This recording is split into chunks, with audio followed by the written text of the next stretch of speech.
What's going on, everybody? How's it hanging? How's it happening? You guys know who it is. This is Kevin from the Chord Progression Podcast. But rocks or rock and metal thrive. Hey, everybody. This episode we have coming up for you right now is an absolute energy ball that, honestly, it will motivate you to all hell. So Benny from the band Avoid jumps on the podcast with me. The energy flows straight from beginning to end. And really where this comes down to is with everything that's happened in 2020, you're going to see what Avoid did in order to really take advantage of every single situation that they had. On top of that, then you get to hear about how that ends up being an inspiration for both of us, both Benny and myself, going forward and what we've already done in 2020. But we also relate it to the rest of the world as well. And you guys can really listen to it and understand why always having a chance to take that opportunity and always taking opportunities that come to you is an incredible thing. Plus, you get to hear some of the crazy stories that start this out, like how Avoid got to play on Warped Tour for 3 days by sneaking in. Yeah, it happened. Already, are you ready? Because this is incredible. So just let's go! Yeah!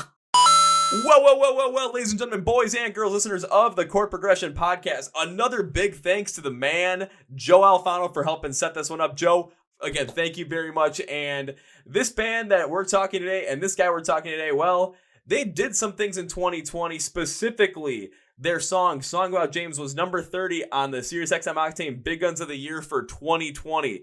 Now, we all know the songs that were on that one from some of the bands that Mr. Joe Alfano has worked with, like Saul with King of Misery, like Insidious with Any Given Sin, and these guys were on that list as well. So please welcome Benny from the band Avoid. So Benny, welcome to the Chord Progression Podcast, man.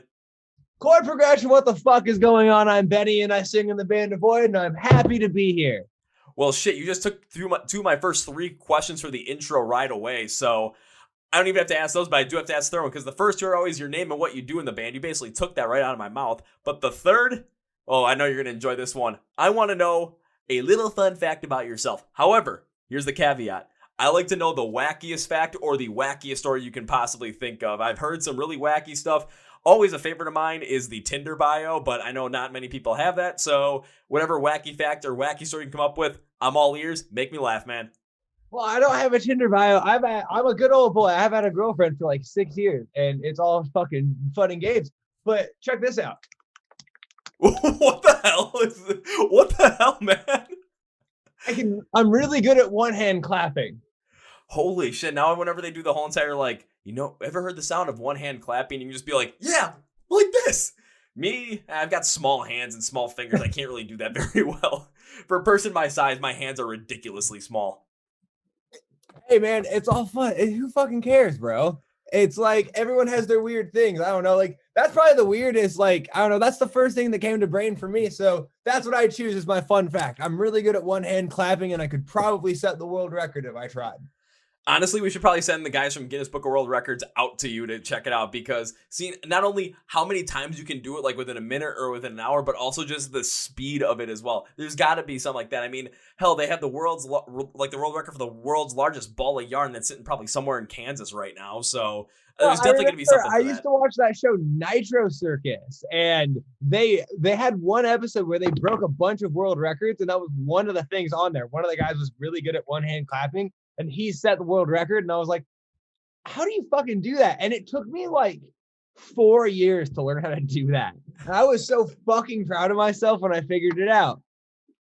That sounds like me when I tried to like teach myself how to whistle when I was a kid, because I was like 4 years old, like, fuck it, I'm going to try and make myself whistle. I could not do it. No one in my family could do it. All of a sudden, I'm just working at it, have no idea what the hell I'm doing. All of a sudden, next thing you know, I'm like, holy shit, I'm doing it. And then I've got, for a person that just does like a normal whistle, like doesn't have like the fingers in the mouth and like makes those really loud ones, just for like a normal standard whistle, mine can get really loud. And I can also do it like while sucking in and blowing out at the same time as well. Okay, that sounded dirty for everybody, but I don't give a shit. Okay, that wasn't that good. There we go. There you go. Get a little. Exactly. Oh, there was times when I was a kid and I'd just like start doing that. Like we were walking outside, like, oh my God, look for the birds, look for the birds. I'm like, I'm gonna be a little shit today. I'm just gonna start whistling and see what happens, and like in different like patterns. And all of a sudden, kids are looking up. Where is it? Where is it? Where's the bird? And I'm just sitting there thinking, you don't know it. It's me. Oh, that's fucking awesome, man. I love that type of shit, bro. I'll still do some of that stuff, especially with my best friend, because there was, oh shit, this was before he left for Arizona on a trip. He decided to go on a, like, create a scavenger hunt for his friends around Milwaukee, where he was going to take bags of tortilla chips and hide them in different places all around downtown Milwaukee, but he was going to hide them in places that were very hard to get. So he went around, like, I like helped take him around too for this. We were like climbing buildings and shit, like climbing up fire escapes, just put them on top of roofs and just a place that, we definitely should not have been. But you know what? Who really gives a crap? Because it's just all fun. And we weren't destroying any property. We were giving people the chance to get free bags of tortilla chips if they wanted them. Of course, they'd have to work for them, but hey, Hey. Well, hold up. So you said you were from Milwaukee, right? Exactly, yeah. Yeah. What? Did you grow up there? What part of Milwaukee do you live in? Okay, so when I grew up in the city, technically in the city of Milwaukee. However, I grew up in like the most western part of the city of Milwaukee, because the Milwaukee, like where my parents' house is, if you go a block west, there's a suburb called West Allis, and it starts a block west of my parents' house. So it was like literally a dividing line, and we always would call it Dirty Stallis. However, that's where I'm at right now. I am in Dirty Stallis. Hell yeah. I haven't spent much time in Milwaukee, but we had a day off one time. We've honestly never played in Milwaukee, weirdly enough, but we had a day off and we spent the day there, and we went to like this cigar bar and totally like went down this like weird area downtown. And then there was like a crazy storm, and we were like kind of by the waterfront. Okay, because I'm trying to think of the name of the cigar bar, because I know exactly the bar you're talking about, because my buddy and I have gone there a couple of times. Basically, we bought cigars, and they've got like different like little like, it's like a cafe style thing. They have a bunch of couches, and it's like kind of nice to hang out there. Yeah, we just ended up playing chess the whole entire time while smoking cigars. Yeah, that place, dude. I gotta look this up real quick, because I really am gonna feel bad if I forget. My buddy will end up being like, dude, what the hell? So let's see. I forgot the name of it is. Shakers, that's it. On Second Street. I could not remember the name for the life of me, but that kind of sounds right. I'll say, just the way you described it, that has to be it. And so Shakers, Milwaukee? Shakers Cigar Bar in Milwaukee. I'm looking it up too. Yeah, because I'm like, right when you started describing cigar bar, that was the first thing my mind went to. I'm like, it's gotta be Shakers, because that's the one. Yeah, dude, this is for sure the place. Yes, totally got it right. Yes, this is for sure that place. Yeah, that was fucking sick. So yeah, that's my memory of Milwaukee. Well, hopefully, once touring resumes and you guys are able to get back on the road, that you get to add to that memory of Milwaukee by not only going back to Shakers, maybe smoking a cigar or two, play some chess, hang out with some of the local folk, do whatever the hell else comes around, but then also get to play at a place like the Rave, honestly, because that's what I've heard so much great things about the Rave, and I think I've booked a show or two in there. I'm an agent as well, and that's where I kind of started doing stuff in music first, and so got a lot of love for Milwaukee and the scene out there. Oh, then when you do get a chance, to bring a Void out here, for the love of God, please do, and please try. And if you've been able to book shows at the Rave, my God, go and play a show there, because it doesn't matter if you're going to be in the ballroom, if you're going to be in the club area, or if you're going to be in the basement. I've seen shows consistently in all three different spots, and I've got so many great memories from all three, so many great injuries from all three as well. But you know what? That's when you know it's worth it. Yeah, man, that sounds awesome, bro. I would love to play there, and I guarantee it will happen once everything kind of goes back and going in at least somewhat normal fashion. What is normal? Who fucking cares, man? At the end of the day, I just want to be happy and play shows. Exactly. And over here for us, we want to be happy. We want to just have our lives back on track to the point where we don't have to worry about COVID-19 or anything. And then we can start going to all those live shows, and basically every time that venues put out notices of, okay, this band's coming to town, this band's coming through, this tour is coming through, we can literally post the Fry memes and be like, shut up and take my money, because that is literally what happens to me. I'm just like, every time I see a notice at the Rave, it always comes out on Tuesday, and the tickets come out on Friday, or the pre-sale ones come out on Thursday, and I usually am able to guess the pre-sale code, or someone will send it to me. I'm just like, shit, okay, here's $40 here, here's $30 here, here's $50 here.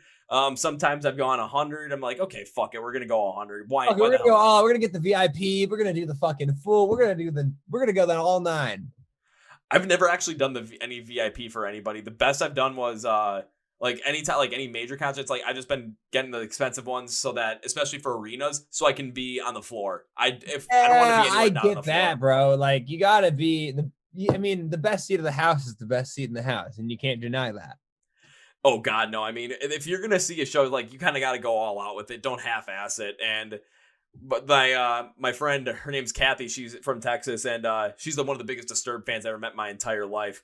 All of a sudden, like Oh the two yeah. times I went to go see Disturbed in 2019, I was able to get tickets. The first time, one of my friends from a different place, she wasn't able to go, so I got her tickets for the Chicago show on the floor, and I met Kathy there as well. Then when they came to Milwaukee at the end, to the end of their yearly run, Kathy ended up sending me the pre-sale code for her tickets because she already got some. So she's like, okay, here's the pre-sale code to get on the floor. Make sure you get them. And right when they went on sale, I'm like, okay, I'm done. I'm there. And there Hell is yeah. evidence of me at that show as well. If you watch the live video for Hold On to Memory, it's at the 2:37 mark. You'll see a woman who's getting very emotional, getting very into the song. That's Kathy. On the right side of the screen, you're going to see some big dumb animal with a big goofy grin on his face, just enjoying everything that's going on. Like, that's me. That's awesome, bro. I mean, hey, at the end of the day, that's the funnest part about music is being a fan and getting those moments. And I fucking love that. Oh God, yeah. And then it's got to be a little bit different too, being on stage on the other end of that as well, and creating those moments for those people. Yeah, oh, it's fucking. It's my favorite thing in the whole world. That's why I gave up everything to pursue it at the second I started doing it. Yeah, man. I mean, there's nothing like it for me, and it's like I've always just had felt very comfortable in that position of like being able to connect with people, and I love kind of being that front man for the crowd. And so, I mean, fuck, man, there's nothing like being able to do a stage dive or being able to just have those, like, I don't know, it's fucking, you feel like, I don't know, you feel on top of the world during that 30 minutes of a set until you go back to being a normal person. Or it's just like you just continue to ride that high and just feel great afterwards because you created so many great memories for people just in that one instance. And I mean, even coming from like a fan perspective as well from yourself, because you've probably gone to many shows. I mean, you said you started out more as an agent, so you were able to book these shows. You probably went to a good number of them. And I'm a promoter, and I worked at a venue full time before COVID-19. So that was kind of, I mean, I was at shows probably 4 or 5 nights a week for 2 years straight.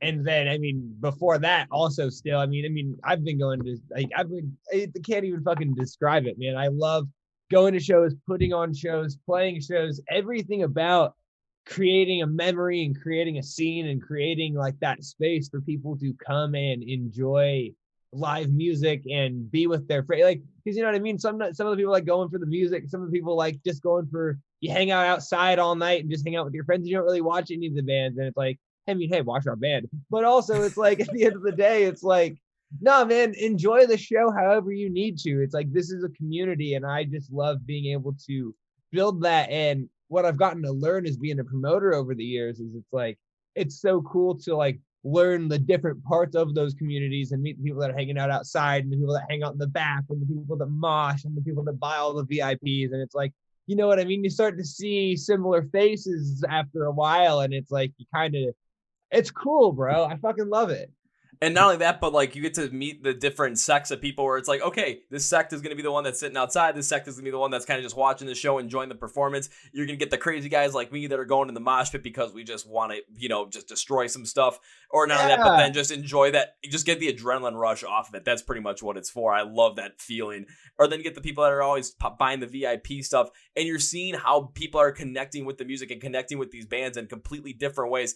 However, it's the positive emotion that they're getting from that music and from those bands is what's drawing them there. And that's why everyone's so damn happy to be there, and they're going to enjoy it in their own way. And no one's going to end up bothering them because, hell, everyone's just happy to be there. Everyone's happy to do their own thing.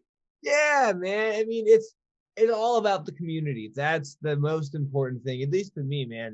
It's about the community and the space to be yourself. That's what everyone I think needs, whether you're a performer, whether you're a fan, you're any of it. You mean having that space to be yourself and just enjoy and be with a community of people that enjoy the same things as you. It's like, there's nothing more beautiful than that. No, that's another big reason why I'm like, I'm just cannot wait for concerts to come back and live shows to come back, because I miss that concert family, because there's so many people that I see at all these different shows that I know their faces. I have no clue what the hell their names are. I've knocked over a bunch of them in the mosh pit before. A bunch of them have leveled them, like completely leveled me flat on the floor. But at the end of it, everyone's high-fiving, hugging each other. Everyone's giving handshakes. Everyone's in a great mood because, hell, we just went through something together and we just absolutely enjoyed it. And the fact that COVID-19 has taken that whole entire family vibe away from us for, at this point, almost a year, it absolutely is just freaking killer. And I know so many people that would just be dying to get that back. Yeah, man. I mean, it's coming, and I'm hopeful. I'm hopeful all this stuff happens, and I'm hopeful that we get it under control, and I'm hopeful that we can get everyone vaccinated, and I'm hopeful that we can just fucking get through this shit, bro. I just want to play shows, and it's all that matters. Yeah, and then coming from your like the other side of the standpoint, from the fan standpoint, I just want to get back there. I want, like, when I take that first hit in the mosh pit from that, like, 275-pound guy who's really hard to take down but just destroying people, that first hit I take from him, I'm going to end up laying on the, like, fall on the floor, getting the wind knocked out of me, going, getting picked up. You good? Just give me a minute. Okay, I'm good. Yeah. And then boom, I'm into it the rest of the night. All I need is that first hit. It's kind of weird. I feel like a drug addict. Like, I see that first hit, man. I see someone to hit me for the first time, and I am set. Like, there's gonna be no stopping me that night. Oh man, no kidding, bro. I mean, it's so crazy. And it's like, I mean, and I feel like at this point, I feel like everyone's gotten used to it now and blah, blah, blah, blah. But like, wasn't it so crazy? Like when everything started and all like, especially right when COVID started, and then you would see like an old movie of like everyone hanging out in close quarters, like, wait, no, you're not supposed to be doing that right now. And it's like, I would like watch TV and like get nervous. And they're like, wait, it's like, I thought that was so funny that it's, I mean, obviously if we're fucking a year in now, we're used to this shit, but it's like, it's really funny, all those stages of like getting used to the different like phases of what they call the new normal or whatever. It's been it's been so weird, man. Yeah, we're at the point where we're like, okay, we're just fucking done with this. Can we let's just get back to what the hell we were doing beforehand, so we can, again, like, especially the music scene, get back to live shows, get back to that whole entire family vibe, and then have bands travel all over the place. Ooh, there's a burp right there. Woo. Hey. Have bands travel all over the place. Have bands travel within the United States. Hell, have bands from Europe come over here. Have bands from here go over to Europe. Go all over the world and just share the music and share that experience, because everyone's just waiting for this moment to happen. Everyone's waiting for that moment where all of a sudden live music is going to be back. People are going to be able to just enjoy themselves and get back and seeing the bands that they have fallen in love with before COVID, during COVID, and then just going absolutely crazy, just enjoying that family vibe once again. It's so important, bro. And yeah, I look forward, and I'm hopeful. I mean, if everything goes at least decently, it doesn't even have to go great. If everything goes decently, we'll have at least some sort of festivals back this summer. I mean, and obviously it's a state by state thing. I'm in Seattle. I'm in one of the most fucking, everything's still locked the fuck down here, and shit's still pretty, like, you know what I mean? It's been wild, but you can go see a live band in places like Texas, and I mean, I know Nashville. I mean, maybe I don't know the laws in Wisconsin, but maybe they have it to a degree. But it's like within that, I think we'll get to a point within, if we can get the numbers of COVID down and get to where it's more of a socially, like a full socially acceptable thing to like have these shows and have these gatherings and promote that again. It's like we're bound to be to a place by that this summer, and whether it's just having an outdoor festival that's maybe even socially distanced to a degree, or it's like, you know what I mean? And it's like having that back. And then if we can get the numbers down by fall, then I really think club shows will come back, and maybe you'll have to wear a mask or whatever the fuck it is. But it's like, at least it'll be back, and we'll be able to start building those communities back up again. Because like you said, bro, everyone needs it right now. Yeah. When it comes to like, places playing live shows, the only place that really having live shows of some capacity that I know in the United States at the moment of recording this are Texas and of course Florida, because Florida is its own animal. Here in Wisconsin, though, when it comes to live shows, like, there's really nothing going on that front. However, compared to where you are in Washington, it is a lot different, where there's a lot more stuff that's opened up. There is capacity limits as well. But there's not a lot of times where people follow them, because it's like, go to a bar or something, especially over the NFL playoffs and the Packers are playing, all of a sudden, you know, you go to a bar in Milwaukee and that place is going to be packed, and it's like nothing ever, it's like nothing that really is happening outside. It's like you're in your own little bubble at that point of back to normalcy. And that's so fucking, because it's like, yeah, I mean, everything, like as of right now, I mean, gyms are opened up and we have outdoor seating at restaurants and stuff like gyms opened up like last week.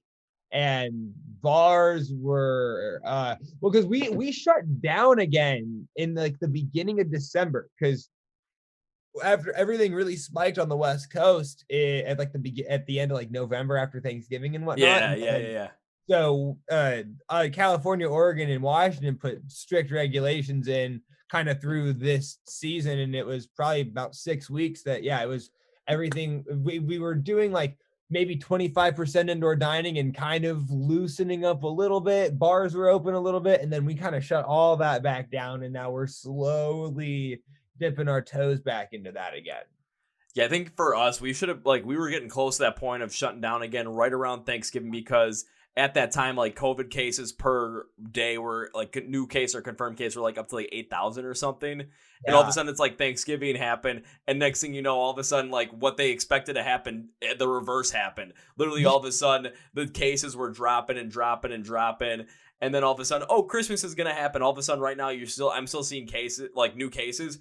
They're around, like, maybe, like, between 1,000 to 2,000 consistently in the month of January for the state of Wisconsin, which is absolutely awesome, because all of a sudden, hey, we're getting better at this shit. And then the hospitals are having an easier time with this. But now, of course, with the vaccinations coming out as well, that's going to do a lot better as the time of recording this. I know here in Wisconsin, from right now at the time of recording this, just essential workers are getting the vaccine. However, high risk citizens or people 65 or older are able to start getting it on January 25th. Cool. Hell yeah. That's sweet. I know. Yeah. The rollout's that's so crazy about the US, man. Every state is so different on how they've been handling this. Cause Washington's, we've been vaccinating people since December, I believe, middle of December. And, we have a rollout plan still, but it's like, there's been certain cases where it's like, they took it out of the freezer and they can't go back in, and you're at the grocery store and you happen to be walking in, they're like, hey, you want to get fucking vaccinated? Because we can't put it back. Like, it's out. We got to use it. And so it's like, I know there's been a little bit of that, but I know they've done a decent job.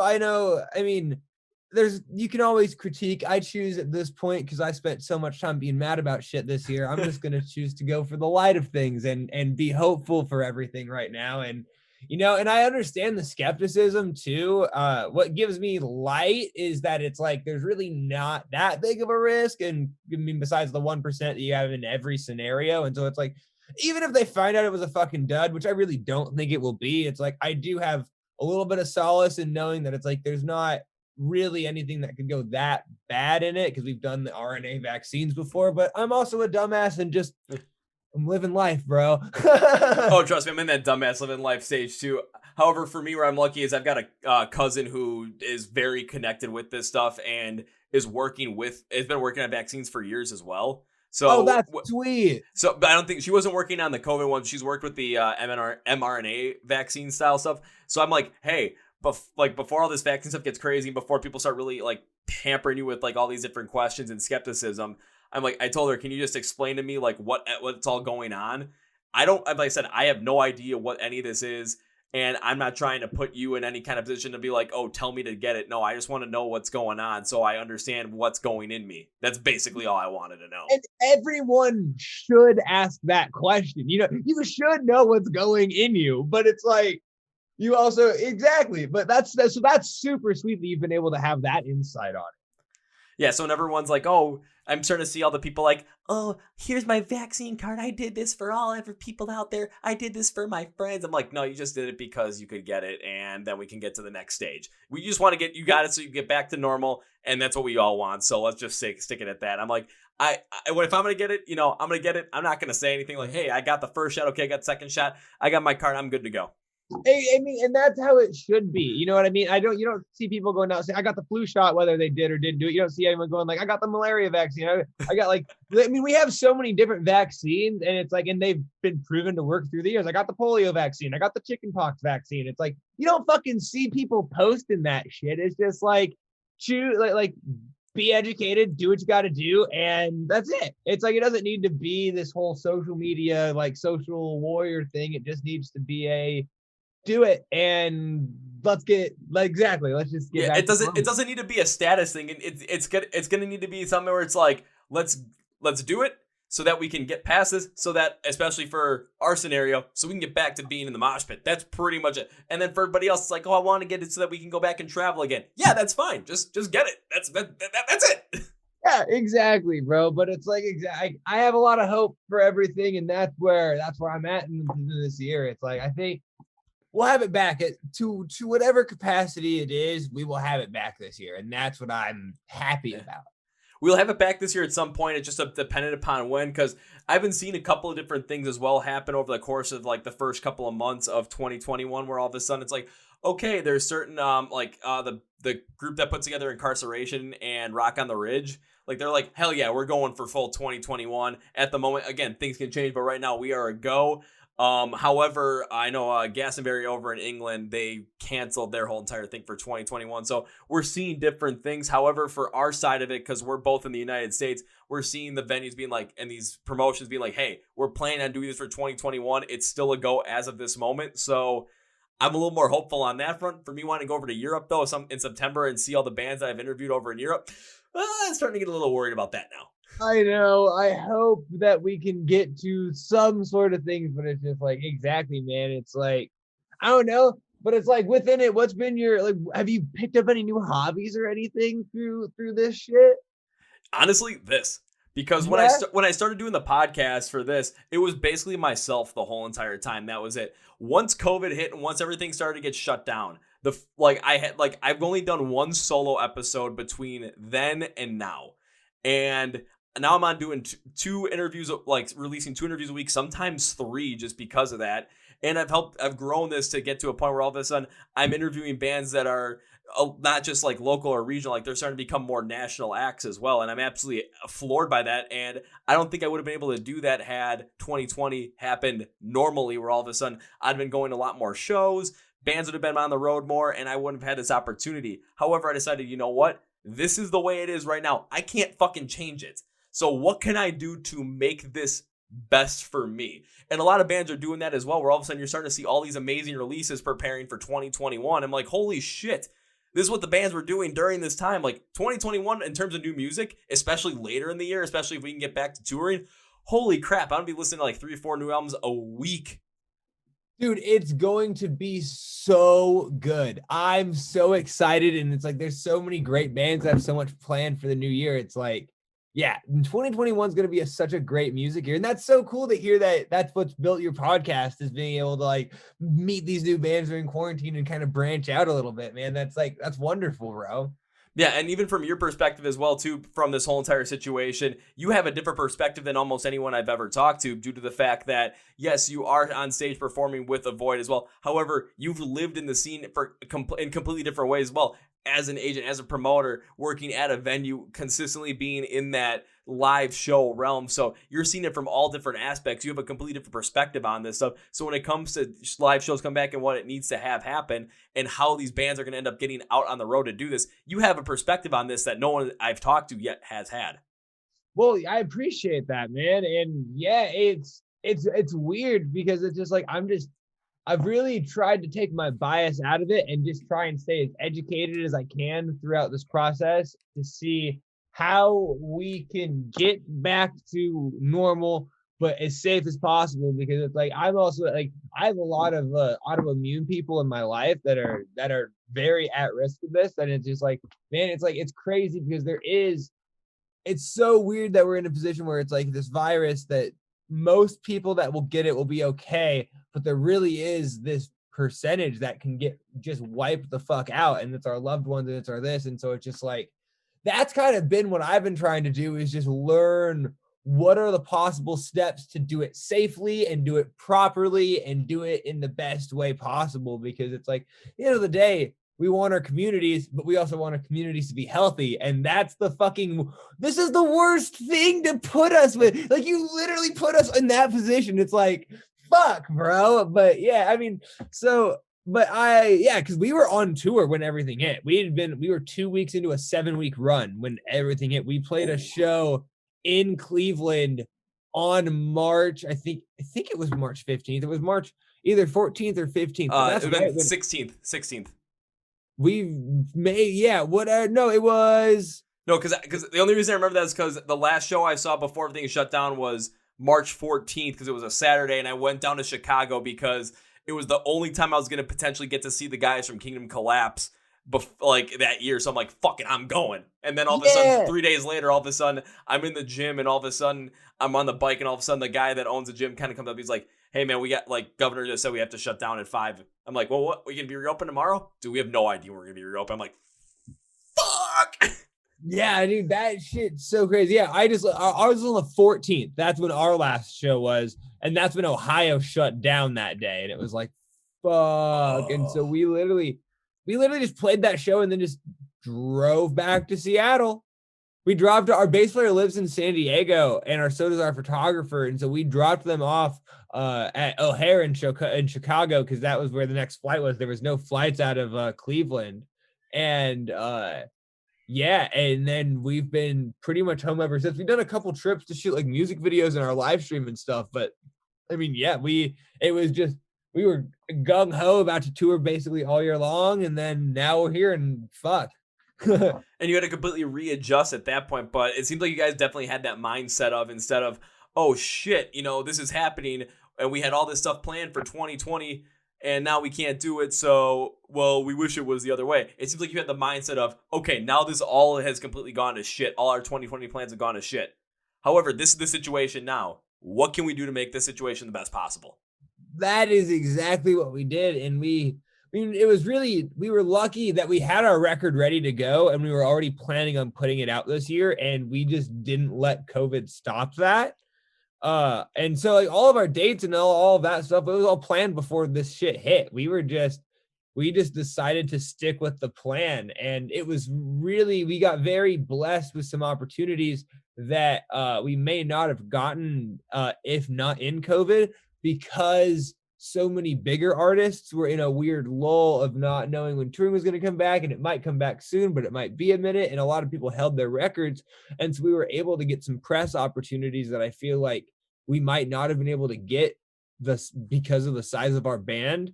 And then being able to capitalize on that was just awesome. And now we're in a position that we never expected to be in, starting early 2021, especially going through a pandemic. It's been a very tough year. And obviously, I mean, everything changed. I work at a carpet store now. You know what I mean? It's very stuff is very still real life, and our lives haven't changed overnight. We're not rolling in cash or anything yet, but certainly it's been a insanely big year of growth. And so, yeah, man, we were really just trying to put our heads down and just capitalize on the opportunities that we were able to get due to the circumstances. I do want to just go back into that real quickly, due to the fact that something you said was, with a lot of bands that were out there touring, all of a sudden their tours got postponed, and they had albums to go, and they pushed them back. I understand pushing the albums back, but the bands that had those tours that were being postponed, they were just waiting, okay, when can we get back on the road? And what ended up happening was a lot of them just kind of were waiting, and that led a lot of opportunity for other bands to really start working their way back into it and just be like, okay, here we are. Here's our new stuff, and let's see what happens. You guys did that, and a couple other bands that I've had in the podcast that I can think of did that. One is going to be Saul, because with their record Rises Equals, I mean, that thing was a huge release. And I think the best one that did it of all was From Ashes to New. Those guys really took advantage of it. But you guys are also in that category as well, because again, I'm looking at your Spotify right now, and you don't get almost 130,000 monthly listeners without doing anything. You had to have done something great this year, and especially with the Burner EP, you guys releasing that in 2020, and hearing the songs that are on that, especially with Song About James being number 30 on the BigUns 2020 end of the year list. I mean, come on. You guys definitely took that to the full advantage. Oh my God, bro. That was, I mean, and it was truly mind blowing to us because we didn't expect any of it. And then when we got picked up for test drive, it was like, okay, cool. We're going to get test drive. Then maybe, and then we'll probably just not get anything more. And that's all good. I'm really excited for that opportunity. And then we were the accelerator. And then we started getting on the BigUns countdown. And then we made on the BigUns countdown for like 10 weeks. And we were like, what the fuck? This is not what we expected.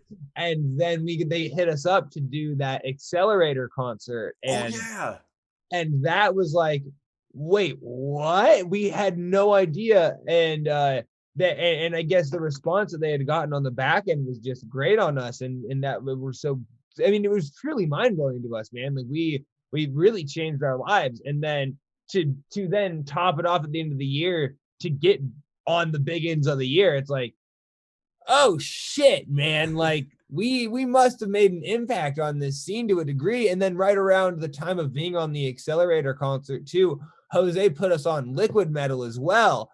And it was like, wow, I mean, Jose, man, he has been such a fucking blessing, bro. And he's really looked out for us and stuck his neck out for us and given us some opportunities that we really never expected to have. And yeah, I can't express enough how grateful I am for that, man. It's so fucking crazy. Couple things. One, Jose, you the man. Secondly, when you're talking about that accelerator like virtual tour, because I know they've done the Octane accelerator tours, like when they like before COVID, they actually had them legit tours that were going around. And one of my favorite tours of theirs was the Octane accelerator tour from 2019 because they had on the bill, it was Awake at Last was the opener, then it was Light the Torch, Fit for a King, and the headliner was Ice Nine Kills, and I got to see them 2 days after Halloween. It was fucking bonkers. So like when the Accelerator live stream event came out, I'm like, oh shit, there's gonna be a lot of bands on here, and I was popping between a couple of them. Of course, like Saul was on there, so I'm like, okay, because I've talked to them before. I wanted to check out what they've got, and then I was also around the same time like the Save Our Stages Fest as well, and I was bopping in between there mostly because I was like, okay, let's see who's playing on this one.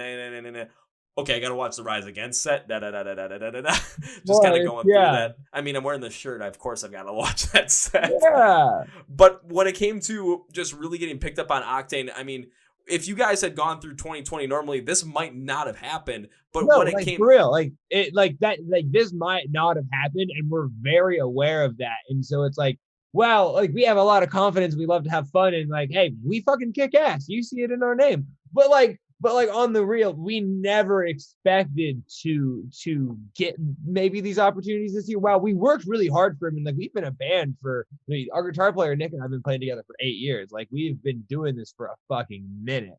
But yeah, it was like we've been very much so, and we have an agent now for us too, and that's been really sick. And we've been able to do a couple national tours. But I mean, we've really just been a put your head down, tour, and hopefully someone at the end of the day will see it. But yeah, we never really got Octane love or Spotify playlist love or any of that stuff before this year. So yeah, I mean, it's kind of crazy to say. It's like maybe if it didn't have like as much as COVID fucking sucks and I really hate all of the badness that it's caused, like yeah, maybe we wouldn't have gotten these opportunities this year. And it's kind of a funny thing to think about, you know? It is, and another thing to add to that too is take a look at the bands that were on that like the BigUns list. There were a lot of bands on there that you potentially didn't even hear about before this, or bands that you knew about that you never thought would even be on the BigUns list. Because I mean, I'll put it this way: who could have guessed that? Go back to 2018. Who would have eever guessed that the BigUns 2020 Song of the Year would have come from Falling in Reverse? No one would have, but it happened. It absolutely happened. And did Popular Minds deserve to be the BigUns like Song of the Year? In my opinion, it's one of my favorite songs of all time. So absolutely. However, you take a look at the list. I mean, there's so many great songs on there that came out in like end of 2019, 2020. There are so many great ones and so many bands that you probably had no idea about even before the year started. Yeah, no kidding, man. And it's cool. And big shout out to Octane for playing all the new artists. You know what I mean? Like that's honestly, and I didn't even realize it until, but it's like they really do. I mean, I've always kind of realized it, of course. I mean, this has been the biggest goal of ours for such a long time. We know that Octane can really do a lot for your band, but it's like they really fucking care about who they play on their station. They vet it very carefully, and they get behind small acts that they believe in. And once they get behind a band, they help you get things. Like, it's not just playing on the radio. Like, they introduce you to people. They talk to you about you. Like, they really fucking care about the up and coming wave of new artists. And it's cool to have a like corporate thing like that really gives a fuck about the little guy. Yeah, because otherwise, I mean, you're going to end up having so many gatekeepers that all of a sudden you're going to get the same old over and over again until there's like a small new crop where it's like, okay, they're going to handpick these small crops. And all of a sudden, okay, here we go. We're just going to have this is the new stuff. But if you're going to give these smaller acts, or more, I should say more emerging acts, an opportunity, it's going to work out. And here's a little personal story for you, Benny, so that you can act. And this is actually involves Avoid as well. So this happened. This happened 2 days before we recorded this. I'm in the gym and I'm done with my workout, so I go to the locker room and I look at my phone, and one of my good friends from high school, his name's Chris. Him and I talk about music all the time. Sends me a message that says, "Hey man, you gotta check out this song. I absolutely love it, and maybe you can get this band on the podcast." And I looked at the song, I'm like, I started laughing because it was Heat by Avoid. I'm just laughing hysterically because I text him like, "Hey man, I got him on Thursday," and he's just like, "What?" Like, yeah, I beat you to the punch on that one. Hell yeah. Dude, shout out. You said his name was Chris? Yeah, it was Chris. Shout out Chris, bro. Fuck yeah. Our bass player's name is Chris. Alrighty, Mr. Chris Reed, yes, I'm calling you out by your full name. When Avoid has a chance to tour again, well, we all have a chance to tour again and go back out to live shows, whether they are in your neck of the woods in Minneapolis or if you have moved at that point, or if they're going to come to Milwaukee, you know what, man? You're coming up and we're just going to see the show together. We're going to have a kick-ass time. I'm telling you this right now. And Chris, I know you listen to this shit too, so here you go. Let's do it, baby. Chris, we're going to fucking party, man. I'm excited. I mean, I can't wait, bro. Yeah, but just the fact of the matter was like, it was absolutely hilarious with the fact that he sent me that, and it was 2 days before we shot this. But the craziest thing is, again, when you dances. Yeah, but like if you think about it too, like all the stuff that you guys had done in 2020 and everything that you did with Octane, in fact that you guys got that BigUns countdown, and all of a sudden just more of your music is coming out because Heat was not on the countdown. It was Song About James, and he sent me Heat. So this is something where he didn't just send me the most popular one. He went and listened to more stuff and then sent me something different. Yeah, man, that's been the coolest thing, because it's like, we didn't expect to, especially like the heaviest song getting all the love on Liquid Metal now. And it's like, yeah, like, and a song like Flashbang, like, and that song didn't get, there was no playlisting, no radio, no anything. And it has, I mean, I know it was at least 100,000 streams on it. And I've got it up right now. Do you want to know the number as of right now? Sure. For Flashbang, 250,261. That's insane, man. That's so, yeah, like I mean, I still, to my knowledge, it never got on a playlist and didn't get any of that stuff. And so it's like the fact that people have now heard the stuff and then gone back and like dug the other stuff too, like that's pretty fucking sick. Exactly. And I'll bring up Flashbang example as well, because when I was listening, of course, the first thing I saw was like, oh yeah, Song About James. Like, I definitely got to listen to this one because I know it was the BigUns content. I know I've heard it before, but I want to go deep dive into it. Then my buddy sends me Heat. I'm like, okay, I'm deep diving into this one as well to make sure I really understand it. All of a sudden, listen through it. All of a sudden, the next one comes on and it's Flashbang. And I'm sitting there thinking, holy hell, they went a lot more with a visceral, like, punk rock sound on this one. And that's for me. So I'm just sitting there just like going nuts the whole entire day. Listen's like, even before you jumped on this podcast, here I am just sitting here waiting for you to jump out. I'm just going, the whole entire time, just getting amped up for this. Man, I love to hear that, bro. And I mean, that's really what we wanted to give with this record is it's like, I mean, you could definitely call our first record a metalcore record per se. And I mean, you can hear probably some of the influences in this, but it's like, we're definitely not a metalcore band. We're not a rock band. We're not a punk band. We're not a gent band. I mean, we really just like to create music, and we like to create music of all genres. And especially with what we've been experimenting with over this COVID time, it's like, it's only going to get weirder from here, heavier, lighter, and weirder. And it's like, I don't know, man, it's been so fun to experiment with all these different sounds and get to write these types of songs. Yeah, but listening to the sound as well, there's definitely this innate like rock and like somewhat metal bass that you guys have to every single song. And then when you're experimenting off with all these different sounds, that's what's really going to be the key to just kind of have that consistent sounding, avoid sound in there to have your bass. But then you can go off and branch so many different directions. I mean, shit, take a look at Bring Me the Horizon, what they did on Post-Human Survival Horror. They brought back some of that, like more of that roughness and rawness, but they went in so many different directions with it. And it just absolutely hit on every single level. So it is definitely possible. What a phenomenal EP that was. And yeah, I mean, no kidding, bro. It's just like, it's cool to see the bands that have been able to capitalize on that and have their core sound, but still be able to be genre matching and all of those different sorts of things. And yeah, man, like that's definitely a big goal of ours is to keep that within our sound and to keep pushing limits. And I don't know, yeah, that's something that's very important to us. And that's something that I've always, ever since I've been on this podcast, ever since I've been speaking about this and really going deep into music, that is one thing I've always been a big proponent of, is like when a band, like, understand what your core sound is, but when you understand that you have so much ability to just experiment, go in many different directions, all of a sudden you're going to have something where all of a sudden people are going to be like, okay, so what genre is this? And it's like, no, that's just Bring Me the Horizon. Or what genre is this? No, that's just Ronnie Radke falling in reverse. Like, there is no genre. You just have to listen and you just have to enjoy what they put out. And if you guys understand your core sound, you're able to branch out and try so many different things. Again, like if you listen to Flashbang and Song About James, you're going to get two completely different sounds right there. But you're going to be able to tell that, yes, it is definitely a void. However, you're going to get completely different feels, but you're going to still have that bass sound in there where Song About James, you're going to have a little bit more of that hard rock sound with some electronic influence in there. You go to Flashbang, you're going to get more of that raw punk rock sound, maybe a little bit more of that metalcore bass back in there. But it's still going to be you guys, and you definitely know it's you guys. Man, thank you so much. That's such a cool compliment, and that really is the goal for us. And man, that's what we really want to do, especially as we kind of look into the future of the band. And as, like I said, we have a lot of music written, and we look to continuing out the cycle of the burner, as well as try and get new music out as soon as possible. It's like I look forward to continuing to push those limits of what a void even is. You know what I mean? Yeah, because if you continue to push those limits, you're going to get to that point where all of a sudden you're not going to be able to be placed in a genre. You're going to be able to just come out as yourself.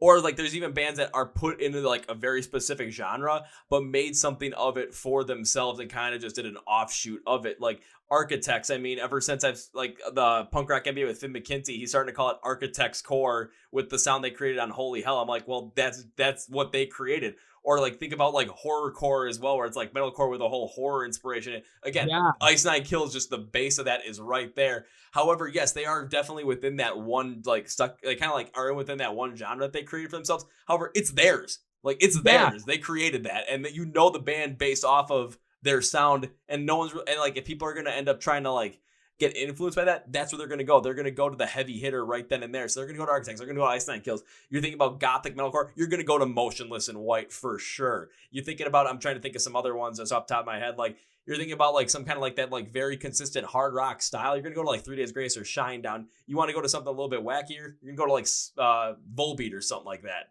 So, but yeah, all these bands have their own unique sound to them. And you're just going to be thinking about like, holy shit. Like every time I listen to a band, I'm like, okay, let's see what they kind of remind me of. And you're pulling out bands like, yeah, they're going to be in a certain genre, but they're going to stand out on their own because they've tried a couple of different things. They've tried new things. They've tried to find that bass sound and then branch off from it and keep that bass in there while just really focusing in on like, do you try new things, see what works? Will everything work? No, but you got to try it to see it out. And holy shit, it's the Michelin Man.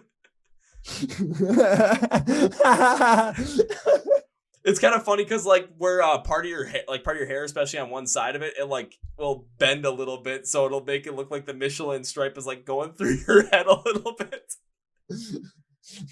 Oh my god, they're starting to really blend in.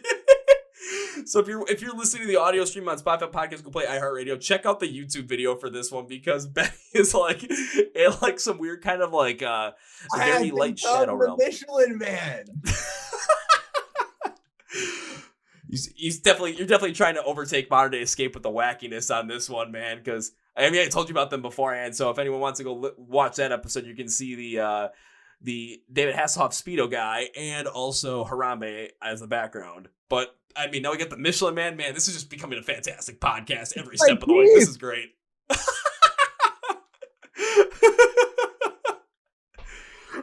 my God, this is fantastic. Oh my God, bro. I did not expect that to be so crazy. Holy shit. I feel like we could play around with this shit for hours, man, honestly. Oh my God, bro. Zoom is too much. But Zoom has been one of the best things to come out of, honestly, with the pandemic, because I like when I started doing these interviews, I was like, oh, I got to do it on Skype because, well, that's what you know of. God, was it horrible. All of a sudden doing it on Zoom, all of a sudden like putting the video together.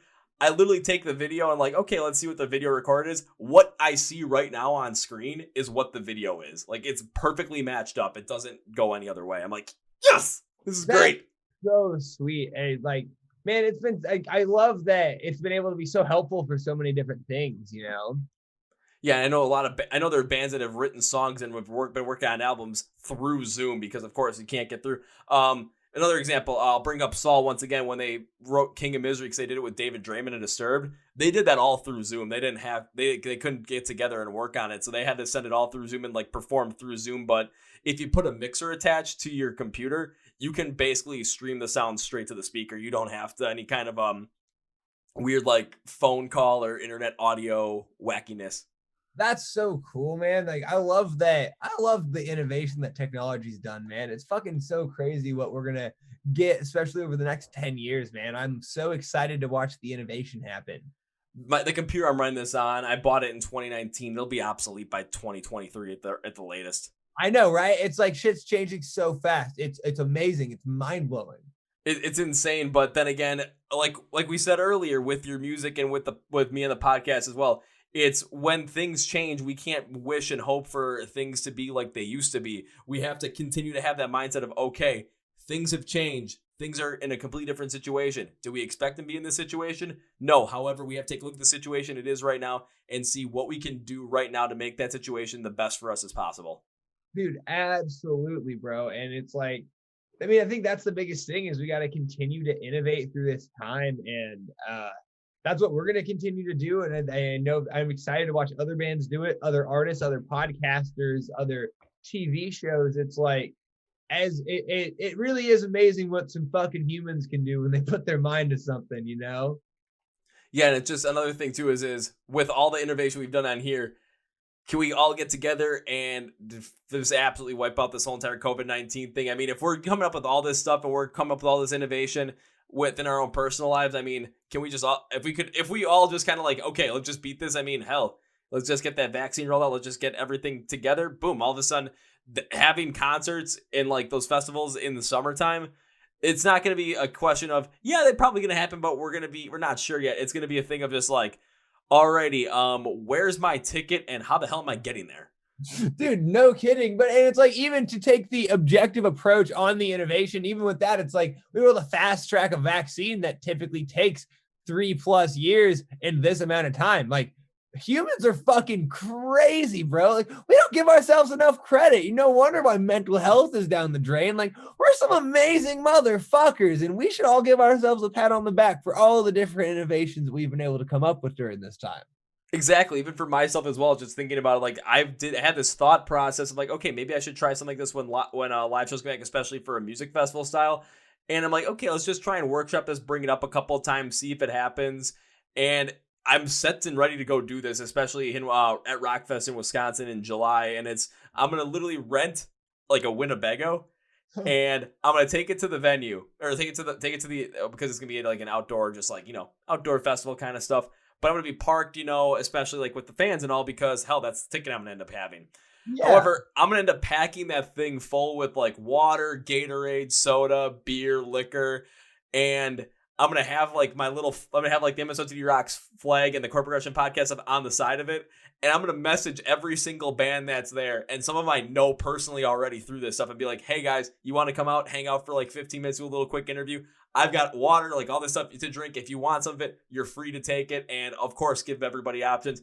Come on, just hang out for like 10, 15 minutes if you guys want to. All of a sudden, I brought this up to bands. They're just like, holy shit, can you really do that? Because that sounds awesome. Like, yeah, it's just going to be rogue in a way. Like, and then all of a sudden it's like, okay, what's the style going to be for those little interviews? I'm like, literally this is what it's going to be. We're just going to talk for 10, 15 minutes, see what the hell happens.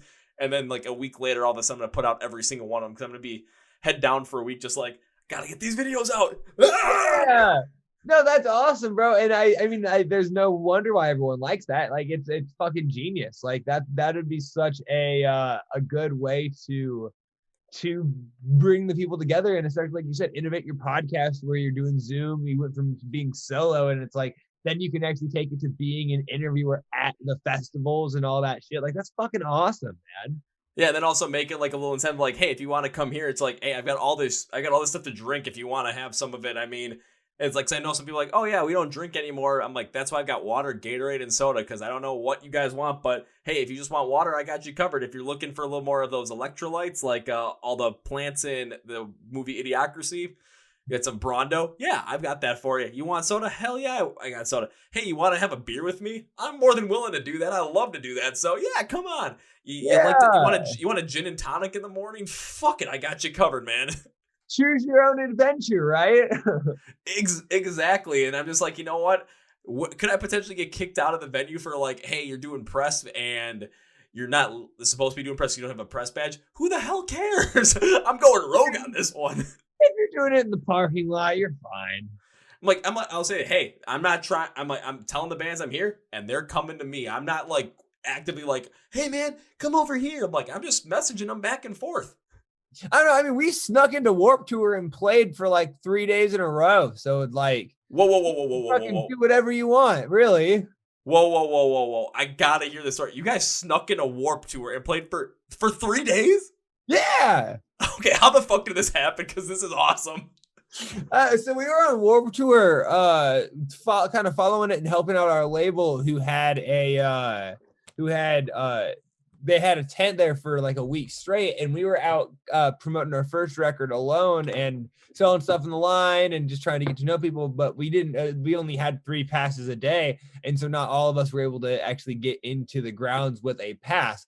And so we eventually kind of realized that because there was passes involved. So like we would show up at like 8 a.m. when everyone was showing up, and we would get band parking and like do all that. And like we would help our label bring stuff into the venue. And that early, no one's checking for your credentials or anything. And so eventually after we got everything in, we would kind of just like stay in and no one really asked. And it kind of worked out. And so within that, because we were on Warped Tour for I think 7 days or 8 days, I don't fucking remember. But after a couple days in, I started making friends with the dude that ran the Transform stage. And I just eventually asked, like, yo, can we play? And he was like, sure. And we kind of just were like, well, fuck, we don't have passes, but they said we could play. And so the next day we met him again in the morning as we were kind of sneaking in with all the other stuff. We asked him what time we were playing, and he said like 4:30 or whatever. And so then we were like, all right, now here's the pickle. How do we get out and get back in? Because we realized we can, as long as we get in before like the security starts securing the gates, it's like, we're good and we can stay in all day and it's no biggie. But now that we have to go in and out, okay, now this is tricky. And so we would start early in the morning. We had old tour laminates, and we would do like flash them really fast. And there was a security lady that we were like really friendly with. And so as we just flash it and then like talk to her, and she wouldn't even check the badge twice. And so then when there was a shift change, we happened to be walking out at the stand, and one of the person tried to check our passes, and she was like, no, they're cool. And that was a big help in one of these days.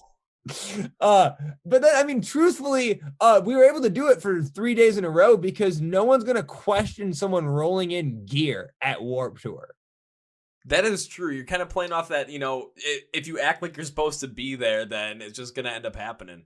I mean, yeah, exactly. If you act like you're supposed to be there, no one's going to question it. And it's like, because we had all of our gear because we knew that was an opportunity, and we had just gotten off of another tour as well. And so it was like, we just happened to have all of our stuff with us. And so everything was in like the rat cases and stuff like that. And so it's like, we're rolling our amps in and like carrying like our fucking hard drum cases and stuff like that. It's like, we clearly look like we're supposed to be there. And so, yeah, we were able to get away with it for a few days. And then it actually ended with the guy that ran that stage, because that was how long our label was on the tour.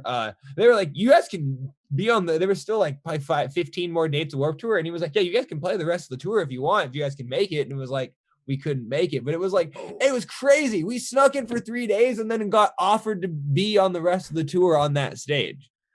And you would have gotten that offer to stay on for the rest of this, like for the rest of Warped Tour that year, if it hadn't have been for the quality of the music and for the quality of the show. So that's something you can always hang your hat in as well. It's like, hey, we snuck in a Warped Tour, but they wanted us to stay. Proved ourselves, you stupid motherfuckers. Oh my God. I mean, again, that's taking just the opportunity that presents itself and just making the most of it. I mean, hell, there's plenty of bands that probably had something like that happen where they had that opportunity, but it's like, oh, they're kind of scared, like, okay, we can't make this work. But you guys are like, okay, this is going to be weird, but can we make this work? Because what's the worst that they're going to do, though? I mean, what are you going to kick us out? Like, okay, whatever. Like, I mean, we're not going to get arrested. You know what I mean? It's like, there's really nothing to lose but to go for it.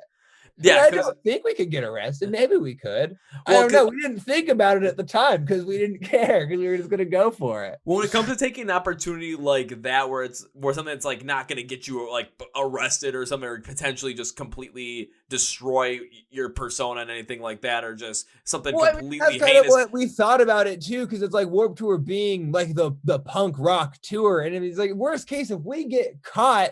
Like, I highly doubt Kevin Lyman's going to scold us for innovating, being on the, like, helping our label out and then sneaking in and playing. Like, you didn't catch us.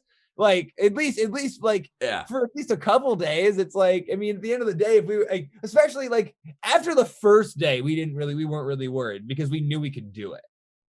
I mean, I'm pretty sure after, like, if he would have found out about it, instead of scolding you, he would have ended up using that as a whole nother angle where it's like, hey, this band was helping out their label, and then they were so damn punk rock, they snuck on stage, played for 3 days without us even knowing that they weren't even supposed to be here. And then all of a sudden we realized that we said, oh shit, these guys are playing for 3 straight days on the Transform stage, and they're good as all hell. So instead of scolding them, let's let them play. Let's let them play the rest of the tour if they can do it. If that story like gets out to Kevin Lyman and they use it, like they're gonna have to bump up security. Like, what if other bands start trying to do it? Yeah, they're gonna have to bump up security. 50 bands start showing up to Warped Tour thinking that they can just like show up and play. Yeah, it's like at that point, it's like, no. Of course, that would end up happening as well, but he would definitely use that story and just use it as an amplification for bands being innovative and trying new things. It's like if you get the chance to go on stage, by God, take that chance. And it's just absolutely incredible that you guys were able to pull that off. And I really can't believe that we were able to, bro. It still blows my mind to this day that I can say that we snuck. And it was the last. It was Warped Tour 2018. It was the last touring Warped Tour, and we snuck in for 3 days straight and played. Yeah, so if you guys could have made it the rest of one, that'd have been awesome. However, again, and you guys just got off another tour as well, so shit happens. We all understand. We didn't have any money at the time either, and that was part of the. It didn't really help that we were losing money on that run, and so it was like we would pretty much be like going so far in the hole for this opportunity, and so it was kind of like the best of both worlds. We got to do it for a couple days. But it's also like still no one knew we were there. So it's not like we were pulling like insane crowds. And so it was like, and we also couldn't like bring in merch because we weren't supposed to be there. So we weren't making any money. Like we were a little bit, but we were really bad at selling stuff in line. I'll be the first person. Like we would try it and we would like try, but it was like, we would get really defeated because people were mean to us. And so it was like really tough to like sell shit in line. And so it was like, fuck, we're going so far in the hole, but we're sneaking in and playing. And it was so weird, man. Well, going to like kind of like the try and sell stuff in line, I can get where people are going to be kind of mean about that, because it's like if they're waiting in line to get in, all of a sudden it's like they've got a bunch of people kind of like, hey, buy your shit. That's why I hated doing it too, because I'm like, dude, if I was standing in line, I don't want to talk to this motherfucker that's like begging me to listen to their band. I'll say, but at that point, like, there's another opportunity to innovate right there as well, because the fact that if you have to sell merch, like now with Warped Tour being over, it's kind of taking a look at a retrospective, but there are plenty of other festivals that are going on where something like this might happen. Kind of like, I'm trying to think of like Lollapalooza in a way. Yeah, but just use that as an example. We're very lucky too, where this is, and I can't unfortunately say much about it yet, but we finally got offered some of these bigger festivals for the first time in our career this year. And it's like, damn, cool. We went from sneaking in to getting the offer. Yes.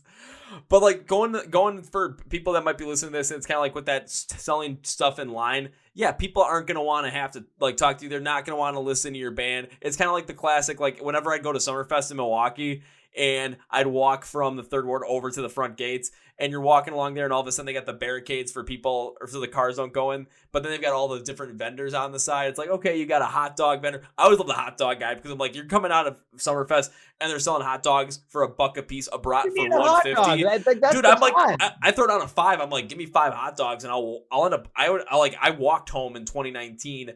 It was about 3.5 miles for me to walk home, but I didn't want to pay a $50 Uber, so I got 5 hot dogs and I just walked for an hour and it fucking worked. Smart.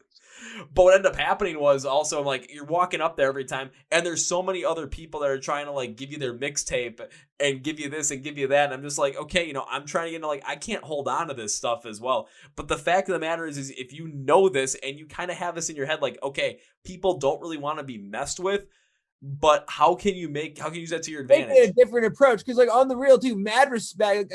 I don't want to sound like a Debbie Downer to that, because like if like you should do that, and we did it, and like we really did it for a lot of time, and anyone like be willing to take those risks, and even if it sucks, it's like that's the type of shit that builds character, and that's the type of shit that like those people that you meet in those lines, like if they actually remember you, that's a fan for life. And it's different than someone that hears about you through a Spotify playlist. It's like, damn, if they actually took the time to listen to that CD and then your band blows up in 2 years, they feel like they were a part of something before anything. Oh, absolutely. And I want to add on that too. We're not saying, be discouraged or like, don't do this stuff. What we're saying is understand the gravity of the situation, especially like the selling in line stuff. People are not going to want to have to deal with you.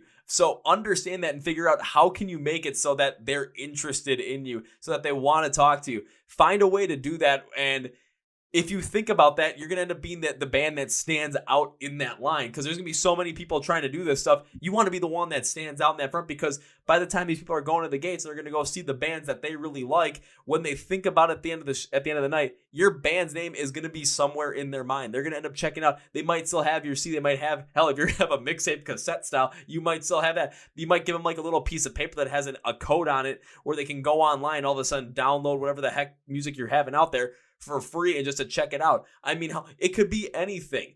But the fact of the matter is if you understand the gravity of the situation, you can find a way to use that to your advantage and to make yourself stand out as a band over the other bands that are out there, so that people remember who you are. Bingo. Bingo. Bingo.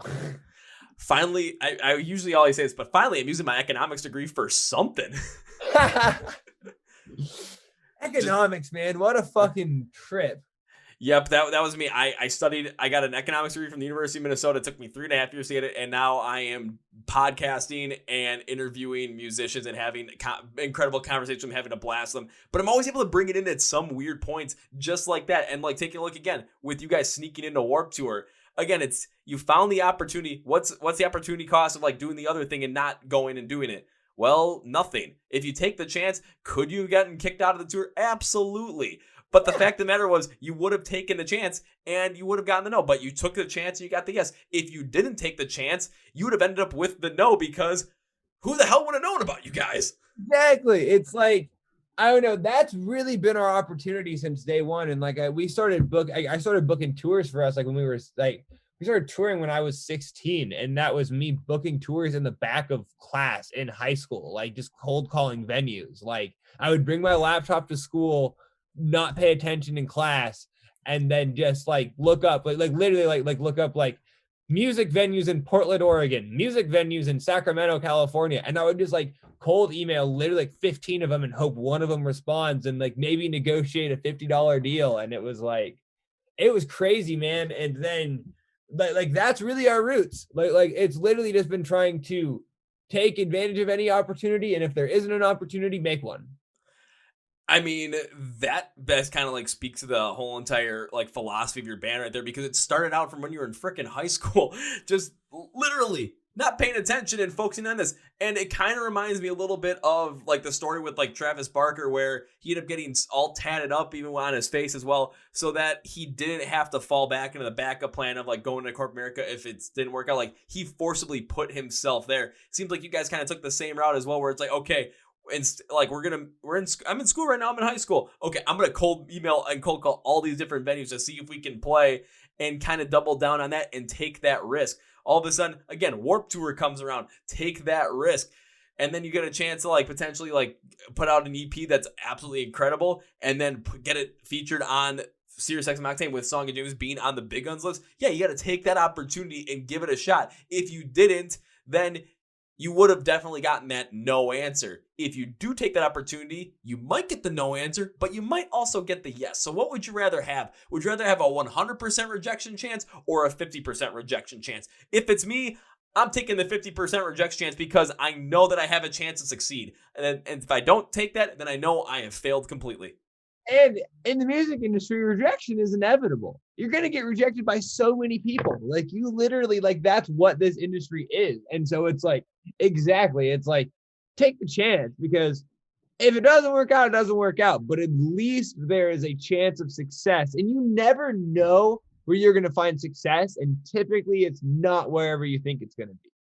Oh God, no. I mean, I'll even use an example for me for that, where it was, I was trying to get James Clark from Kill the Lights on the podcast back in like August or September, right after this they released the Sinner album. And I'm like, okay, let's just see if this happens. I forgot who the hell I even emailed. All of a sudden, I get involved with Adam Splitter PR on this, and I've met so many other bands through them. It's like, hey, you want to check out this band? You want to check out this band? You want to interview this band? That's how I got to interview From Ashes to New. I'm like, holy shit.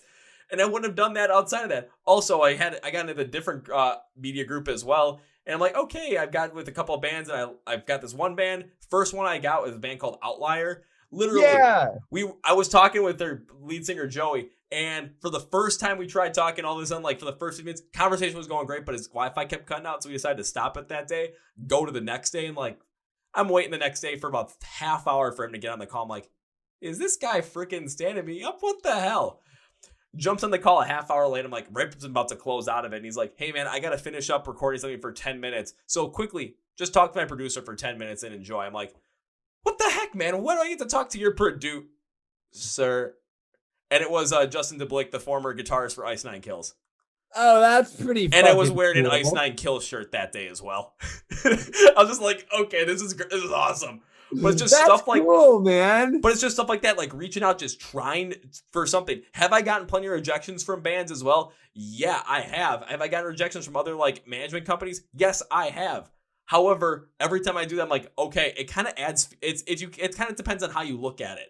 If you look at the rejection as that, like a defeating moment, yeah, it's gonna be that way. You're not gonna want to go forward. But if you take a look at that rejection as kind of like that motivator, where it's like, okay, you got the rejection, but I'm gonna show you that I can do this. Yeah, man. For real. Like that philosophy is important to keep. Like that is truly important to keep as yeah, exactly like what you said, bro. Because I even had one where it was like, I reached out to the band and the band was like, yeah, we'd be interested in being on the podcast. Their management team said, you have to get a lot bigger for us to get them on the podcast. This was back in August, and I'm taking a look at the bands that I've had on since, including yours, especially with like monthly listener count. And it's like, I'm getting ones that have more than that already. I haven't reached back out to them. Do I want to have that band on the podcast? I'm not going to name their names, but would I like to have them back? Would I like to have them on the podcast? Yeah, because the band said yes. I'd love to talk to them. It's their management team. I'm like, I'm the one that I want to show you, but I'm not holding it against them. I'm just using that as motivation for myself. I mean, that's what it's all about. And it's like, I mean, there's always going to be that attitude. And it's just like, I mean, I think it's about killing that attitude. Like, that's what, I mean, I don't really give a fuck how big someone is or isn't. And it's like any opportunity. It's just like, I mean, if I have the time in my day and you are interested in talking to me, like, I'm going to fucking take that time. Like, I don't know. And it's like, I mean, I would never let a manager or a person, and luckily, like, we have the best manager in the world and she's been with us since day one. And so she would never do that. But like, I would never let a manager or anyone tell me that I can't, or if I wanted to do something, I'm just going to do it. And like, I hate that stigma in the music industry of a management says I can't do this. My label says I can't do this. Or it's just like, do whatever the fuck you want. Who fucking cares? It's like you're the artist. You're the one that can do. You're the one that creates all this stuff. I mean, I'm trying to think of a good example. Like, take a look at. Some people are in really fucked record deals where they actually can't, but it's like, come on, just do it. Well, kind of take a look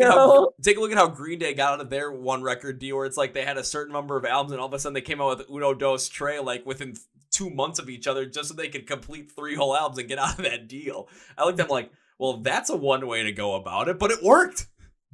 It works. Which is weird, but I'm not trying to bash labels either. It's just somewhere. It's just, if you kind of want to do something, you kind of have the ability to do something. Honestly, just take that opportunity, give it a shot. And if you do get rejected, if you do get turned down, do not take that as a complete defeat. Take that as a go on to the next one, roll it off and keep it in your back pocket. And honestly, there's some messages I've gotten. I've saved them as a screenshot and put them in a folder, and I go back to them every now and again, and it's all negativity, but I look at it in a different light. I look at it as, okay, these people didn't like my stuff. This person called me this band, like this management company or something. They rejected me on this. I got a rejection here, got a rejection here. I've never held it against them. I just use it as motivation for myself to like know that, okay, I just got to keep going, because all of a sudden, next thing you know, like with you guys snuck into Warped Tour, and now you're getting invites to play in these festivals. I mean, that's kind of the motivation right there. Like, that's the beginning, and then the next part of the goal. I'm not going to say the end goal, because I know your end goal's got to be so much bigger than that. Yeah, and the end goal would be to headline the festival someday, I guess. Like, I mean, I think that would be the easiest. I don't know, I would say tangible, but that's the first thing I could lay out on paper. Is just like, I mean, it'd be amazing to headline them someday. But yeah, man, exactly. It's like, trust the process and trust yourself. Oh God, yeah. It's if you don't trust yourself, then you're gonna constantly be second guessing it, and you're gonna end up being the person that kind of keeps yourself from it. I mean, hell, take a look at the two of us. Take a look at Benny. Take a look at myself. If we didn't trust ourselves with this, we would not be doing this stuff, and we would not be in the positions that we are right now. So no, not at all. And take a look at all the other artists that is you listeners that you listen to, that you like, that you look up to, that you aspire to be, or for every band that's out there, the band and the level of success that you want to get to. All the bands that are at that level of success got there because they trusted themselves, that they believe in themselves. And when stuff got tough, they got tougher. So kind of keep that in mind, because especially everything that we've gone through with COVID, if you have that mindset of, what kind of like, not the, this brought me down and now I'm stuck. No, what's next? What can I do next? What can I do to better myself here? What can I do with this? What can I do with that? Constantly having that, I'll use the growth mindset. It gets you so many places.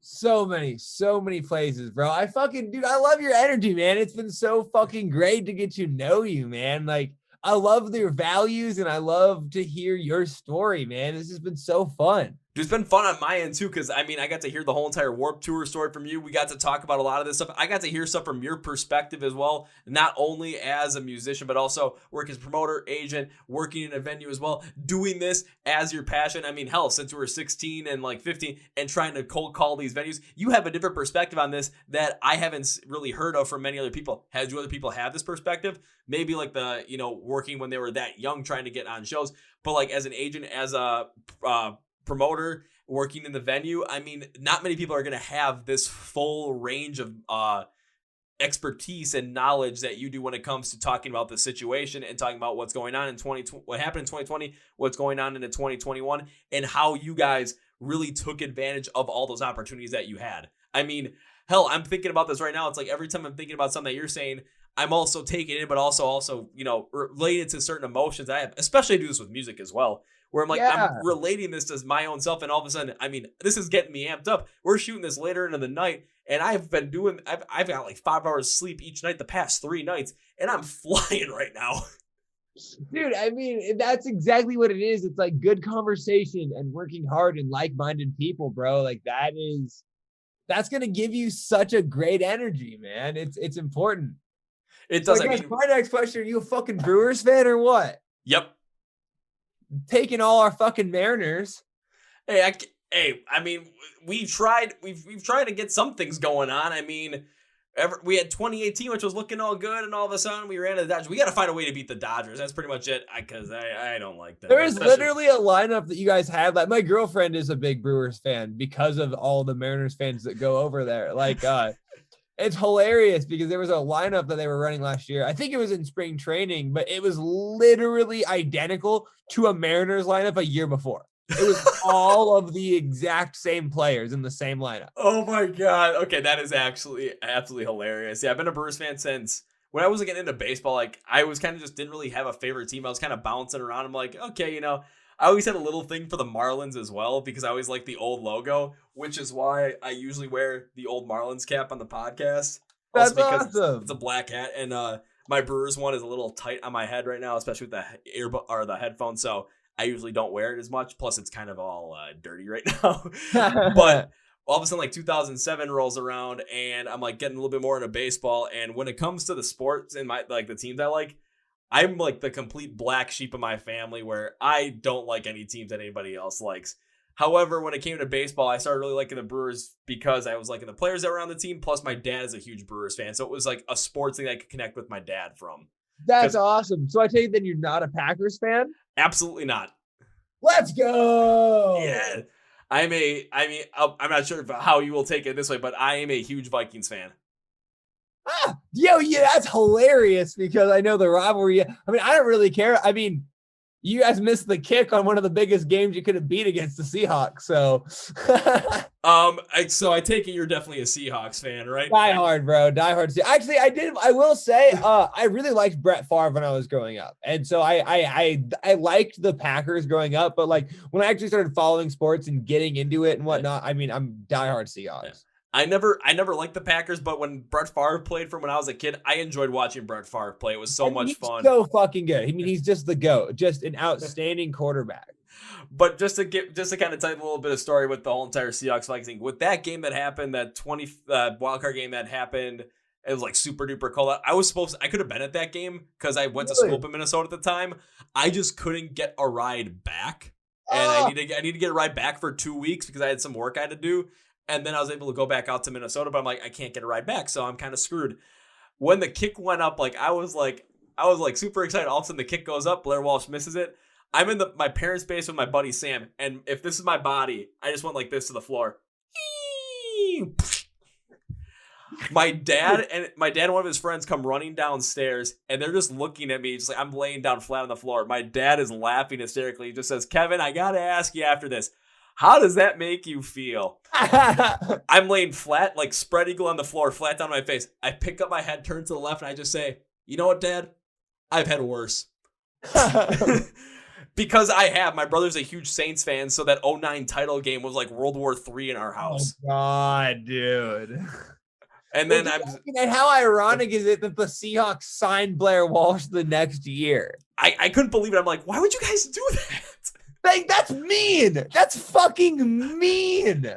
It made no sense, but it just okay. I'll kind of wrap this up with I'll kind of wrap this up with kind of like, here's another reason why it's like, especially with like all the stuff we were talking about with like the constant rejection and like building up that like when people are like kind of like say no, why I kind of have this an idea is like, okay, well, I'm going to push against it and kind of just use it as motivation.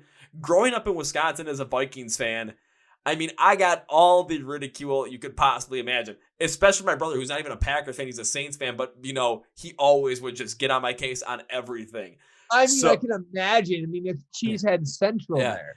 So what ended up happening was I got so used to that kind of a style from like a fan perspective that when it came to doing something like this, getting any sort of like negative interaction, I mean, hell, it is like nothing to me. I've learned from that, and I actually am comfortable when I get that, because all of a sudden I'm so used to just every time I'm at a bar or something, all of a sudden I'm wearing a purple hat and everyone else is wearing green and gold. People are yelling at me usually like for the first like 10, 15 minutes. All of a sudden halftime is going on, and even if the game is tied or if I'm down by a bit, up by a bit, people are buying me drinks because I'm having fun. I'm enjoying the game. I was in Madison, Wisconsin, because my brother manages a bar out there on campus. Wisconsin was playing Minnesota in football, and my dad and I were at the bar. I was like the only Gopher fan in there. I was getting booed every time I went to the bathroom. I'm like, come on, I just got to poop, guys. I come out, they boo me. I'm like, you're right, it was a pretty bad poop. And just kind of just having fun with it, making a laugh. And people are buying me drinks left and right. And I'm just like, you know what? I'm used to this. If I watch a game with a lot of Vikings fans, I honestly feel weird because I get that. I'm not used to it. I'm used to watching an enemy territory. If I'm watching a game, like I want to watch it with a bunch of Packers fans because that's what I'm used to. Yeah, totally, bro. It's super weird, but again, it like all of that like a lifetime of just getting ridiculed like that and just taking all like all the jabs. It has helped me out with a lot of stuff with the podcast. Well, anytime you get a rejection, anytime someone sends you a message like, "Oh, this page sucks, this sucks," I use it as motivation. Like, okay, I'll show you up, kind of thing. Because because I can take it. It's easy. And if there's a band as well, yeah, you're gonna get a lot of that. As whatever you do in life, if you're gonna try something new, you're gonna get that. But if you end up taking it with the mindset of this is gonna just fuel the fire even more, holy shit! I mean, take a look at again all the bands that are your favorite bands right now. They went through a lot of the same stuff too. And look at what they did with it. I mean, they use that as motivation and boom. Take a look at what you guys did with Avoid. You guys did the exact same thing. Thank you, bro. I mean, that's all it's about, man. It's just, I feel like this has been the core of the podcast is it's just all about just being yourself and taking innovation and doing what you can, you know? Yeah, and that's kind of like, especially with the podcast as well, it's, of course, the bass. I mean, the bass was all in music around it. However, it ended up becoming this incredibly larger thing to figuring out how you guys have gotten to the level that you've gotten right now with all the opportunities that you've taken advantage of. And also just the fact that you guys have gotten so much rejection in the past, but you never let that get you down and you always use that as motivation to go forward. That transcends music. That transcends into people's livelihoods, whether it's in business, whether it's in relationships, whatever it might be. I mean, hell, people are going to go and take that mindset and just run with it if they can really latch onto it. And if you're listening to this podcast, holy shit, I don't know how you couldn't latch onto it with both of our stories here. Like, it's insane. What talk about energy in one podcast, bro. This isn't me like, hey, like I said, we were gonna top the week, and I feel like we've ended on a very strong note. I'll put it this way. The week started on a very strong note. The week continued on a very strong note. And the week of me recording these podcasts, it ended so damn well. Like, it ended on the best note it possibly could have. Holy shit, this was awesome. Man, that makes my day, bro. I'm so grateful we got to do this, and I'm so grateful to chat and always. Man, it's so fun meeting new people because, like I said before, it's like this has been the craziest year for us, and we never expected to get some of the things we got, and it's just like it's been a blast for me to just be able to do these podcasts and just fucking hang out and meet people, and I mean, it's something I really enjoy doing. And on my end as well, it's like I've absolutely enjoyed doing this because of how many bands I've been able to meet, how much new music I've been able to consume and really listen to, and not only listen to, but also let other people know about and also have people send me. Again, like, shout out to Chris again, because you sent me heat to listen to 2 days before I was interviewing Benny. And I'm like, holy shit, you sent me a song from a band I'm interviewing. And you did not send me the one that was on the BigUns countdown. You sent me a different one. Dude! It's amazing. Chris, I'm going to give you a shirt next time or when I meet you, bro. Like, you're a real one, bro. Well, because then I usually come up with this towards the end of the podcast, and this is kind of, we're getting to that time as well. So there's always, if I have an absolutely absolute incredible time in the podcast, which I do pretty much every single time, I always like to give this little promise to the bands, and I'm giving this promise to Avoid as well, because this is not an if. This is a when I get to see you guys for the first time, whether it's in Milwaukee, whether it's anywhere else in the world. Here's the idea. The idea is, especially Milwaukee, we're going to Shakers, we're playing some chess while smoking some cigars easily. However, and this also goes for the rest of the band as well. When I see you guys play live for the first time, I do want to make sure I meet you. I do want to make sure I show my gratitude to you guys for being on the podcast and get to hang out with you for a little bit. So here's my promise. First round's on me. Man, you bet your ass we'll do it. Fuck yeah, bro. I look forward to it. I look forward to it as well. So, Benny, as we close this out, I always like to give the artists a chance to say whatever the hell they're feeling like, plug whatever the hell they want to plug right before I close this bad boy out. So, Benny, the floor is yours. Do I have to interpret that? I don't know. You just said say whatever, and that's. I don't know. Follow Avoid at Avoid Kicks Ass on everything. We kick ass, and Kevin kicks ass, and follow the podcast. And hell yeah, bro, we fucking did it. Yes, we did. And here is how I will end this, like I end this most of the time, with 3 things. One is when it comes to finding the podcast and everything, and specifically when it comes to finding Avoid online, when it comes to finding them on social media, when it comes to finding them on YouTube, when it comes to finding them online, buying their merch, and streaming their music. I know you guys, you want that most convenient place to look for it. Well, look in the description of the podcast, YouTube, Spotify, Podcast, Google Play, iHeart Radio. Every single link I can find will be in there. So like, share, subscribe, hell, send their music out to as many people as you can. Listen to it, get into it, and it's going to be great. Second, yes, I want to reiterate, first round's on me, buddy. And well, I'm going to add one more other thing. Thank you, Joe Alfano, for helping set this one up. Joe, you the man. So, Joe, you are the fucking man. Shout out Joe for this, and shout out Joe for introducing myself and Kevin and so many other people and running the Octane group. Like, for real, bro, you are a real one, changing the fucking way that this shit works, and we need more people like you. Absolutely, Joe, you are the man, and we cannot say that enough. So, Benny, as I close this out, I never like to say goodbye to end the podcast because that seems like, that's the end of it. I don't want it to be the end of it. I want you back in the podcast at some point, like that, but we got plans to see each other for the first time live when shows return. We'll have a drink, maybe smoke a little weed, maybe not. Who fucking cares? Who fucking cares? We'll do whatever the hell we feel like. Smoke some cigars, play some chess, whatever it might be. So, in all good conscience, I cannot end this podcast with a goodbye because, again, that seems like I'm ending the whole entire thing right then and there. So, I'm going to end it with what I always end it with. See you later, Benny. See you later, my friend. It was a pleasure getting to talk to you. It was great getting to talk to you as well. And I'm going to say it again. See you later. See you later.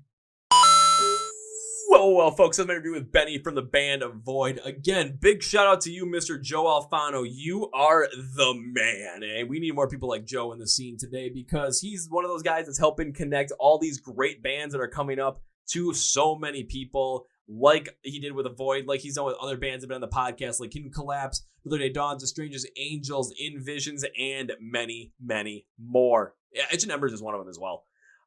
So I want to thank you guys for listening to this podcast. Be sure to check out Avoid and all their music because they've got something for everybody that likes rock and metal, anything within there. Their sound is incredible. Benny is one hell of a guy, and Benny, I cannot wait to meet you in person, hang out with you, and just have a kick-ass time. Alrighty, everybody. That's good for me today. Thank you for watching and listening to the Chord Progression Podcast, where the MSCD rocks or rock and metal thrive. My name is Kevin, and you guys know how I end every single one is up to the big, healthy, and hearty. See ya! Yeah!